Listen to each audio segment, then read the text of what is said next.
Hi, I'm Luca from Echidna Sewing. Today we'll be looking at the Brother Overcasting Foot, aka the G foot, available on most Brother machines. This foot allows you to sew overcast seams to protect the edges of your fabric from fraying while giving your projects a nice finishing touch, similar to an overlocked edge. To attach this foot, release your presser foot down onto the alignment bar located beneath the printed G. To create an overcast stitch, the needle stitches over the small bar that runs through the middle of the foot, which the stitches slide off. The front of the foot also has one longer toe, which is used as a guide when sewing.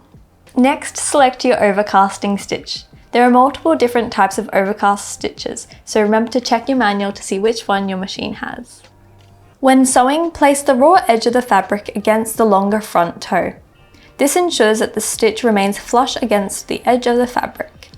You can also create a lettuce hem with this foot by using a stretch fabric and gently pulling the fabric while you sew.